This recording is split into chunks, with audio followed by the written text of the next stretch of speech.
الحمد للہ وحدہ والصلاة والسلام علی من لا نبی بعدہ قال اللہ تبارک و تعالی فی کلامہ المجید والفرقان الحمید اعوذ باللہ من الشیطان الرجیم بسم اللہ الرحمن الرحیم لقد جاءکم رسول من انفسکم عن انس بن مالک رضی اللہ تعالی عنہ قال قرأ رسول اللہ صلی اللہ علیہ وسلم لقد جاءکم رسول من انفسکم بفتح الفاء وقال انا انفسکم نسبا وسہرا وحسبا لیس فی آباء من لدن آدم صفاہ کلا نکاح. صدق اللہ العظیم وبلغنا رسولہ النبی الامی الکریم ونحن علی ذلک لمن الشاہدین والشاکرین والحمد للہ رب العالمین. محترم دوستو، ہم اور آپ جس نبی کا کلمہ پڑھتے ہیں اس نبی کا نام ہے محمد. ہم اور آپ جس نبی کی میدان محشر میں شفاعت کے امیدوار ہیں اس نبی کا نام ہے محمد. ہم اور آپ جس نبی کا کلمہ پڑھتے ہیں اور جس نبی کی اطاعت کا ہمیں حکم فرمایا گیا ہے اس نبی کا نام ہے مجتبیٰ. احمد بھی ہے، محمد بھی ہے، مصطفیٰ بھی ہے، مجتبیٰ بھی ہے، اور آپ کے بہت سارے اسماء اور بہت سارے نام ہیں. میں سب نام کو طرف اشارہ نہیں کرتا، صرف ایک نام کی طرف اشارہ کرتا ہوں کہ آپ کے جہاں سارے نام ہیں ان میں سے ایک نام مصطفیٰ بھی ہے.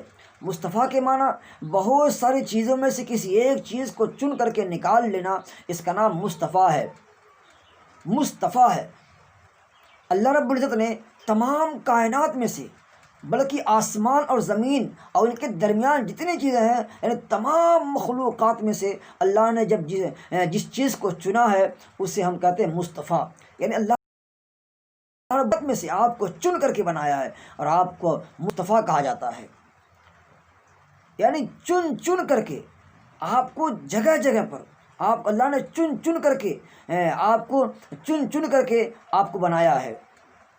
آپ کی زندگی میں کبھی اتفاق نہیں آیا ہے.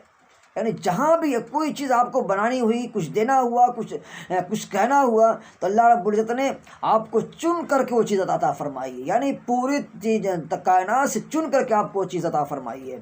میرے بھائیوں، حضور پاک علیہ السلام کی پیدائش سے پہلے، پیدائش کے بعد، اور پھر آپ کا بچپن، پھر آپ کی جوانی، پھر آپ کا بڑھاپا، اور پھر آپ صلی اللہ علیہ وسلم کی انتقال، دنیا سے پردہ فرما جانا، اور آپ جس جگہ آرام تشریف فرما ہے وہ جگہ، ہر چیز اللہ نے جو آپ کو عطا فرمائی ہے نا، وہ ہر چیز آپ کو چن کر کے دیا ہے. اگر میں ہر ایک پر تفصیلی گفتگو کروں نا تو کئی راتیں مسلسل گزارنی پڑ جائیں گی، کئی رات گزارنی پڑ جائے گی. اس لیے میں تفصیل میں نے اپنی بات کو کلوز کرتے ہوئے، اپنی بات کو مختصر کرتے ہوئے میں صرف جھلکیاں دکھاتے ہوئے چل رہا ہوں کہ اللہ رب العزت نے جو حضور پاک علیہ السلام کو اس دنیا میں بھیجا ہے تو چن کر کے بھیجا، اور جگہ جگہ جو آپ جہاں آپ کو ضرورت پڑی ہے اللہ نے ہر چیز آپ کو چن کر کے عطا فرمائی ہے. ہر چیز آپ کو جو دیا وہ چن کر کے دیا ہے. یعنی چنی ہوئی چیز اللہ نے عطا فرمائی ہے آپ کو. حضرت انس رضی اللہ تعالیٰ عنہ فرماتے ہیں کہ حضور پاک علیہ السلام نے یہ آیت کریمہ پڑھی، لقد جاءکم رسول من انفسکم. انفسکم پڑھا، انفسکم نہیں پڑھا. کیوں؟ بفتح الفاء، فا کے ساتھ، فا کے فتح کے ساتھ پڑھا ہے. کیوں؟ کہ اس کے معنی یہ ہے کہ بے شک آئے تمہارے پاس اللہ کے رسول تمہارے اشرف اور افضل اور سب سے زیادہ نفیس خاندان سے. اس آیت کی تلاوت کے بعد آپ صلی اللہ علیہ وسلم نے ارشاد فرمایا کہ میں بے اعتبار حسب نسب کے تم سب سے افضل اور بہتر ہوں. میرے آباء و اجداد میں حضرت آدم علیہ السلام سے لے کر اب تک کہیں زنا نہیں ہے، سب نکاح ہے. کیا مطلب؟ کہ حضرت آدم علی نبینا و علیہ السلام سے لے کر کے اور حضور پاک علیہ السلام کے دادا آپ کے والد محترم اور آپ تک اس بیچ میں جتنے بھی آپ کے رشتہ دار، آپ کے دادا، آپ کے دادی، نانا نانی اور آپ کے جتنے رشتہ دار بنتے ہیں، ان میں سے کسی نے بھی زنا کا ارتکاب نہیں کیا ہے. یعنی زنا جیسی منحوس چیز کے پاس یہ لوگ کبھی بھٹک بھی نہیں لوگوں کی وہاں تک نہیں پہنچی ہے. یعنی ہمیشہ یہ لوگ اس چیز سے دور رہے ہیں. کیوں؟ اس لیے کہ انہی لوگوں کے سلم میں اور انہی لوگوں کے نسل میں اس پیارے رسول کو بھیجنا تھا. اس لیے اللہ نے جو عطا فرمایا ہے، جو دادا عطا فرمائے ہیں، اللہ نے دادا بھی چن کر کے دیا ہے. حضور پاک علیہ الصلوۃ والسلام کو اللہ نے جو دادا عطا فرمائے ہیں، وہ دادا بھی اللہ نے آپ کو چن کر کے عطا فرمایا ہے. حضرت آدم علیہ الصلوۃ والسلام سے لے کر آپ صلی اللہ علیہ وسلم کے والد ماجد اور والد ماجدہ تک جس قدر آبا و اجداد اور امہات و جدات سلسلے نسب میں واقع ہیں، وہ سب کے سب محسنین محسنات، یعنی سب عفیف اور پاک دامن تھے. کوئی فرد ان میں سے زنا کے ساتھ کبھی ملوث نہیں ہوا ہے. میں ایک بات اور عرض کرتے چلا ہوں. آدم علیہ الصلوۃ والسلام سے لے کر نبی پاک صلی اللہ علیہ وسلم تک جس قدر انبیاء مرسلین گزرے ہیں، کسی تان نے ان کے نسب میں مطہرہ میں کبھی کلام نہیں کیا ہے، کبھی کلام نہیں کیا ہے. میں آپ کو ایک چھوٹا سا واقعہ سناتا ہوں، چھوٹا سا واقعہ. جس وقت اللہ کے رسول صلی اللہ علیہ وسلم جب آپ نے اپنی نبوت کا اعلان فرمایا تھا، یہ اعلان نبوت فرمایا تھا، تو ابو سفیان یہ شاہ روم کے بادشاہ قیصر کے پاس ابو سفیان گئے. حضرت ابو سفیان بن حرب رضی اللہ تعالیٰ عنہ یہ وہاں گئے ہیں، اور جا کر کے یہ قیصر سے ہی انہوں نے یہ بات کہی ہے کہ ہمارے یہاں ایک آدمی جو ہے وہ نبوت کا دعویٰ کر رہا ہے.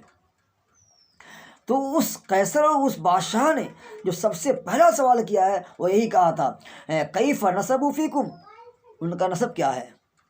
یعنی جو نبی جو نبوت کا دعویٰ کر رہے ہیں، جو انسان جو نبوت کا دعویٰ کر رہے ہیں، ان کا نسب کیا ہے.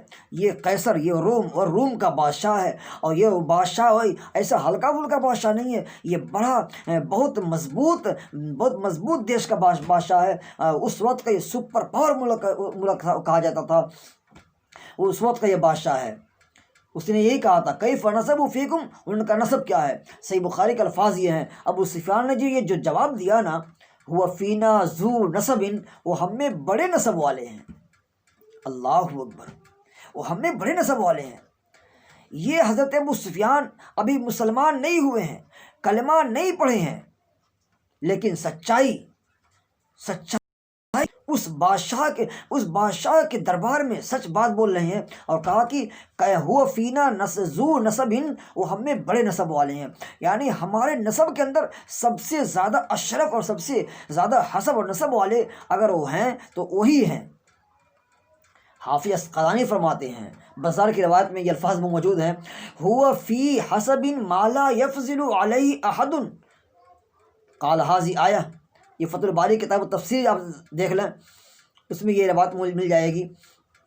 یعنی حسب و نسب اور خاندانی شرف میں کوئی ان سے بڑھ کر کے نہیں ہے، یہ ابو سفیان نے کہا تھا.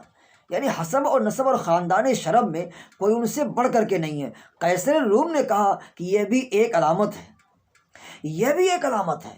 یعنی نبی ہونے کی ایک علامتوں میں سے ایک علامت یہ بھی ہے کہ آپ کا خاندان سب سے اعلیٰ اور اشرف ہے. صحیح بخاری کی روایت میں یہ الفاظ ہیں کہ قیصر روم نے ابو سفیان کا جواب سن کر یہ کہا، وَكَذَلِكَ الرُّسُلُ تُبْعَثُ فِي أَحْسَابِ قَوْمِهَا. پیغمبر ہمیشہ شریف ہی خاندان سے ہوتے ہیں. میرے بھائیوں ذرا توجہ فرمائیں کہ جو سپر پاور ملک ہے اس کا بادشاہ ہے، اور اس نے یہ اتنی بڑی بات کہی ہے کہ پیغمبر ہمیشہ شریف ہی خاندان سے ہوتے ہیں. اس سے پتہ چلتا ہے کہ پیغمبر جب ہمیشہ شریف خاندان سے ہوتے ہیں تو حضور پاک علیہ الصلوۃ والسلام وہ سچے اور برحق نبی ہیں، ان کی بات ماننی چاہیے. ہمارے نبی اکرم محمد مصطفیٰ صلی اللہ علیہ وسلم کا سلسلے نسب جو عالم کے تمام سلاسل انساب سے اعلیٰ اور برتر اور سب سے افضل اور بہتر ہے، سلسلۃ الذہب اور شجرۃ النسب یہ ہے سیدنا و مولانا محمد بن عبداللہ بن عبد المطلب بن ہاشم بن عبد مناف بن قصی بن کلاب بن مرہ بن کعب بن لوئی بن غالب بن فہر بن مالک بن نضر بن کنانہ بن خزیمہ بن مدرکہ بن الیاس بن مضر بن نزار بن معد بن عدنان۔ بخاری شریف باب مبعث النبی صلی اللہ علیہ وسلم، آپ وہاں دیکھ لیں۔ یعنی حضور پاک علیہ الصلوۃ والسلام کے یہ سلسلہ نسب ہے، اور بہت سے لوگوں نے اس سلسلہ نسب کو حضرت ابراہیم علیہ الصلوۃ والسلام تک بھی پہنچایا ہے، اور بہت سے لوگوں نے اس سلسلہ نسب کو ابراہیم کے بعد حضرت آدم علیہ الصلوۃ والسلام تک بھی گنوایا ہے۔ لیکن یہ سلسلہ نسب وہاں تک ٹھیک نہیں ہے، اس لیے کہ جب بھی حضور پاک علیہ الصلوۃ والسلام جو ہے اپنا سلسلہ نسب گناتے تھے تو آپ عدنان تک آ کر کے رک جاتے ہیں، اور عدنان تک حضرت ابن عباس فرماتے ہیں کہ حضور پاک علیہ الصلوۃ والسلام نے جب بھی اپنا سلسلہ نسب گنایا ہے تو عدنان تک آپ آ کر کے رک جاتے، اس سے آگے آپ تجاوز نہ فرماتے، اور فرماتے کہ اس سے آگے جو لوگ اپنا نسب گناتے ہیں کذب النسابون، نسب والوں ہے نا، یہ غلط کہا ہے ان لوگوں نے۔ کیوں؟ یعنی ان کو سلاسل انساب کی تحقیق نہیں، جو کچھ کہتے ہیں وہ بے تحقیق بات ہے۔ اس لیے حضرت عباس فرماتے تھے کہ حضور پاک علیہ السلام جب بھی اپنا سلسلہ نسب گنایا تو آپ آ کر کے عدنان تک آپ رک جاتے، اس سے آگے آپ تجاوز نہ فرماتے۔ اس لیے ہمارے لیے بھی مناسب یہی ہے کہ ہم لوگ بھی سلسلہ نسب جب گنائیں جو حضور پاک علیہ السلام کا طریقہ ہے وہاں تک ہم بھی گنوائیں، اس کے آگے ہم بھی تجاوز نہ فرمائیں۔ اور علامہ سہیلی فرماتا ہے کہ امام مالک رحمۃ اللہ علیہ سے سوال کیا گیا کہ کسی شخص کا اپنے سلسلہ نسب کو حضرت آدم علیہ السلام تک پہنچانا کیسا ہے، تو انہوں نے ناپسند فرمایا۔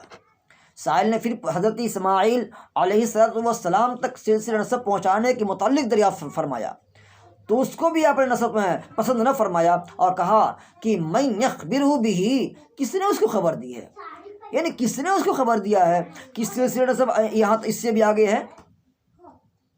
اس لیے حضور پاک علیہ السلام نے جہاں تک گنوایا ہے ہمیں بھی وہیں تک گننا چاہیے۔ اور ایک سلسلہ نسب تو ادھر سے ہے، اور ایک سلسلے حضرت امی آمنہ رضی اللہ تعالیٰ عنہ ان کے طرف سے بھی ہے۔ بڑے مزے کی بات یہ ہے کہ آدمی کا دل خوش ہو جاتا ہے کہ اللہ رب العزت نے کیا دونوں کے سلسلے، دونوں کے خاندان اور دونوں کے اندر، یعنی حضور پاک علیہ السلام کے والد اور حضور پاک علیہ السلام کی والدہ ماجدہ کے اندر کیا جوڑ پیدا فرمایا ہے۔ ذرا ہم سلسلہ سب دیکھتے ہیں۔ محمد بن آمنہ بن وہب بن عبد مناف بن زہرہ بن کلاب، یہ پانچویں پشت پر حضور پاک علیہ السلام کی امی جان اور حضور پاک علیہ السلام کے والد محترم، یہ دونوں سلسلہ نسب آ کر کے کلاب پر آ کر کے مل جا رہا ہے۔ سبحان اللہ، دونوں سلسلہ نسب یعنی دو لائن چلی ہے، ایک سے محمد بن عبداللہ بن عبد المطلب، یہ ایک لائن چلی ہے، اور دوسری لائن میں محمد بن آمنہ اور بنت وہب بن عبد مناف، ایک دوسری لائن چلی ہے، لیکن دونوں لائن کا سلسلہ جو ہے چلا تو ہے، لیکن پانچویں پشت پر آ کر کے پھر دونوں ایک ہو گیا ہے، یعنی پھر دونوں ایک ہو گئے۔ عجیب اللہ نے انتخاب فرمایا۔ میں شروع میں کہا تھا کہ چن کر کے اللہ نے جو عطا فرمایا ہے یہ ہمارے حضور پاک علیہ السلام کو چن کر کے عطا فرمایا ہے۔ آپ ذرا توجہ فرمائیں کہ کس ڈھنگ سے حضور پاک علیہ السلام کے سلسلہ نسب میں اللہ رب العزت نے کس طرح سے جو ہے دونوں سلسلہ صاحب۔ میرے بھائیوں، میں ایک بات آپ حضرات کی خدمت میں اور عرض کرنا چاہتا ہوں کہ اللہ رب العزت نے جو حضور پاک علیہ السلام کے والد اور آپ کے والد ماجد اور آپ کے دادا اور آپ کے پردادا، جتنے لوگ گزرے ہیں اس بیچ میں، جتنے لوگ ہیں، عبد المطلب بن ہاشم بن کلاب، جتنے لوگ ہیں، سب کے اندر کچھ نہ کچھ ایسے نور محمدی چمکی ہے نا کہ ہر ایک شخص اس چیز کو دیکھ کر کے دنگ رہ جاتا ہے۔ میں سب کی طرف نہیں جاتا ہوں، صرف عبد المطلب کے پاس چلتا ہوں۔